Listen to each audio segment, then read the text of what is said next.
ایک مرتبہ حضرت سلیمان علیہ السلام اپنی فوج کا جائزہ لے رہے تھے۔ اس وقت سب موجود تھے مگر ہدہد غائب تھا۔ کہنے لگے کہ میری نگاہ غلطی کر رہی ہے یا حقیقت میں وہ غائب ہے۔ جب معلوم ہوا کہ سچ مچ وہ نہیں ہے تو فرمانے لگے کہ اگر وہ اپنے غائب رہنے کی کوئی سچی دلیل نہ لائے گا اور سچی بات نہ بتائے گا تو میں اس کو سخت سزا دوں گا یا ذبح کر ڈالوں گا۔ تھوڑی دیر میں ہدہد آیا اور کہنے لگا، یا حضرت، میں ملک سبا کی ایک سچی خبر لایا ہوں جس کی شاید آپ کو خبر نہ ہو۔ ملک سبا میں ایک ملکہ ہے، پورا ملک اس کے قبضے میں ہے، سارے ملک پر اس کی حکومت ہے۔ اللہ تعالیٰ نے اس کو ہر نعمت عطا فرمائی ہے، اس کے بیٹھنے کا تخت بہت بڑا اور قیمتی ہے۔ سارے ملک پر اس کی حکومت ہے، اللہ تعالیٰ نے اس کو ہر نعمت عطا فرمائی ہے، اس کے بیٹھنے کا تخت بہت بڑا اور قیمتی ہے۔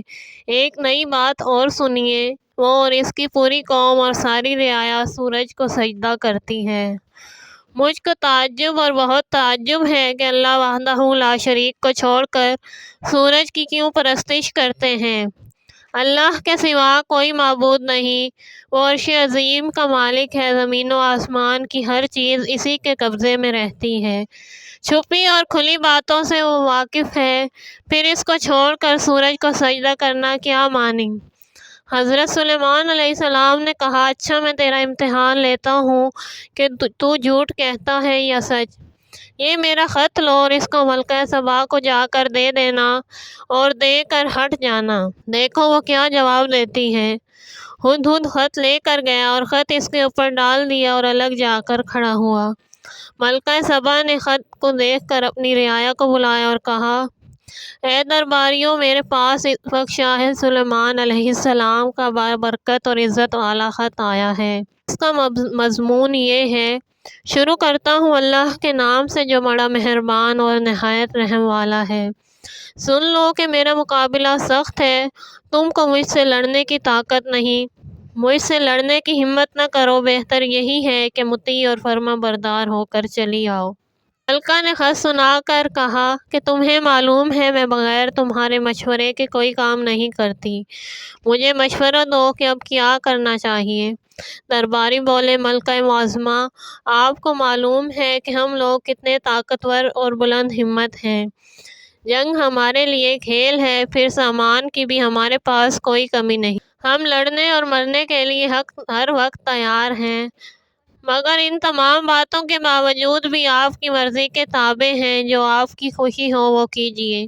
ملکہ نے کہا، دنیا کا قاعدہ ہے جب بادشاہ کسی ملک پر حملہ کرتے ہیں تو اس شہر کو برباد کر دیتے ہیں اور وہاں کے رہنے والوں کو ذلیل و رسوا کر کے نکال دیتے ہیں، معزز لوگوں کو غلام بنا لیتے ہیں۔ مجھے یقین ہے کہ یہ بھی ایسا کریں گے۔ پھر اس کے علاوہ ایسے شاندار مرتبے والے بادشاہ سے لڑنا ہنسی کھیل نہیں ہے، آسان کام نہیں ہے۔ اگر وہ غالب آ گئے تو عام بادشاہوں کی عادت کے مطابق ان کو فنا کر دیں گے، تمہارے ملک کو برباد کر دیں گے، تمہارے معزز اور بڑے بڑے سرداروں کو اپنا غلام بنائیں گے، پھر تم کو ذلت اور غلامی کی حالت میں اپنی زندگی گزارنا پڑے گی۔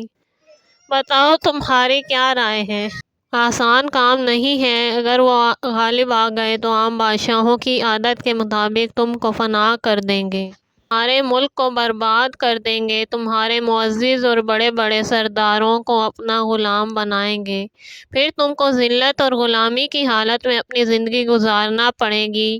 بتاؤ تمہاری کیا رائے ہے؟ رعایا بولی، جو آپ کی مرضی ہو کیجیے، ہم آپ کے تابع ہیں۔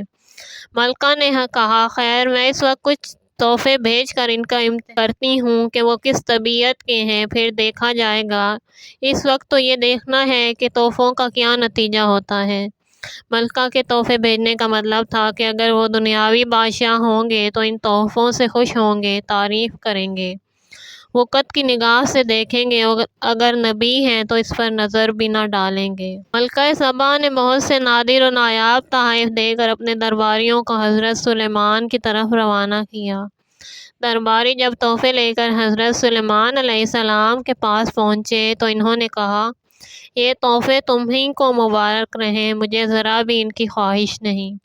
اللہ تعالیٰ نے مجھ کو اس سے کہیں زیادہ بہتر عطا فرمایا ہے۔ ان چیزوں سے تو تم ہی خوش ہوتے ہوگے۔ جاؤ، ملکہ سے کہو کہ ہم اپنے لشکر سمیت تمہارے ملک میں پہنچنے والے ہیں۔ اپنی خیر چاہو تو ہم سے مقابلہ نہ کرو۔ ہم سے جنگ کرنا آسان کام نہیں، قیدی بنو گے، جلا وطن ہوگے، ذلت و خواری کے ساتھ تم کو ملک چھوڑنا پڑے گا۔ قاصد تمام تحائف کے ساتھ حضرت سلیمان علیہ السلام کا پیغام لے کر واپس ہوئے اور پورا واقعہ شہزادی کے روبرو پیش کیا۔ حضرت سلیمان علیہ السلام نے اپنے درباریوں سے کہا، اے دربار والو، تم میں کون ایسا بہادر ہے جو ملکہ سبا کے آنے سے پہلے اس کا تخت اٹھا لائے؟ ایک جن بولا کہ ہم لائیں گے۔ ہم اتنی جلدی تخت لے کر حاضر ہوں گے کہ آپ اپنے دربار سے اٹھنے نہ پائیں گے۔ ہم بہت بہادر اور معتبر ہیں۔ ایک عالم جن بھی دربار میں حاضر تھا، اس نے عرض کی، میں اس کو چشم زدن میں حاضر کر سکتا ہوں۔ آپ کی نگاہ ادھر سے ادھر نہ پھرے گی کہ میں تخت سمیت حاضر ہو جاؤں گا۔ جب حضرت سلیمان علیہ السلام نے نگاہ پھیری تو تخت کو اپنے پاس رکھا ہوا دیکھا۔ کہنے لگے، یہ سب میرے پروردگار کی مہربانی ہے۔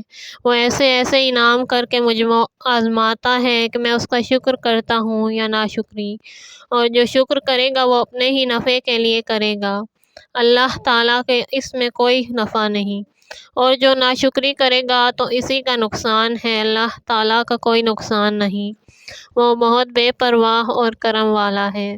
حضرت سلیمان علیہ السلام نے حکم دیا کہ اس تخت کا رنگ و روپ بدل دو تاکہ ملکہ کی عقل و دانائی کی آزمائش ہو جائے، دیکھوں وہ سمجھتی ہے یا نہیں۔ جب ملکہ آئی تو لوگوں نے پوچھا کہ آپ کا تخت ایسا ہی ہے؟ شہزادی نے کہا، بالکل ایسا ہی ہے، گویا وہی ہے۔ پھر کہا، اس آزمائش کی کیا ضرورت تھی؟ میں تو پہلے ہی سمجھ گئی تھی کہ سلیمان علیہ السلام محض بادشاہ نہیں ہے بلکہ اللہ تعالیٰ نے ان کو نبوت سے بھی سرفراز فرمایا ہے۔ لوگوں نے کہا، ملکہ آپ اب محل میں تشریف لے جائیے۔ اس محل میں فرش حضرت سلیمان علیہ السلام نے شیشے کا بنوایا تھا اور شیشہ اس خوبی سے جڑوایا تھا کہ دیکھنے والا یہی سمجھتا تھا کہ پانی لہریں لے رہا ہے۔ ملکہ جب محل کی طرف چلی تو معلوم ہوا کہ پانی لبالب بھرا لہریں مار رہا ہے۔ ملکہ نے جھٹ پٹ اپنے دونوں پائنچے چڑھا لیے تاکہ بھیگ نہ جائیں۔ حضرت سلیمان علیہ السلام دیکھ رہے تھے، کہنے لگے، یہ فرش شیشے کا ہے، پانی نہیں ہے۔ ملکہ یہ سن کر شرمندہ ہو گئی اور اس وقت اس کو اپنی بے عقلی اور حضرت سلیمان علیہ السلام کی عقل کا کمال معلوم ہوا۔ بہت نادم ہوئی اور کہنے لگی، افسوس، میں نے اتنی عمر کیسی ضائع کی، سورج کی پرستش میں جو عمر گزری وہ کیسی بیکار گئی، کچھ حاصل نہ ہوا، جس کو دین کی سمجھ نہ ملی اس کو کچھ نہ ملا۔ اے میرے پروردگار، میں نے اپنی جان پر بڑا ظلم کیا، اتنی عمر سورج کی پرستش میں برباد کی، تو اس سے غافل اور بے پرواہ رہی ہے۔ اللہ تعالیٰ میری توبہ قبول فرما، میں تجھ پر اور تیرے رسول حضرت سلیمان علیہ السلام پر ایمان لائی اور تیری طرف متوجہ ہوتی ہوں۔ اب تو میری توبہ قبول فرما، مجھ پر رحم فرما اور میری خطاؤں کو معاف کر دے۔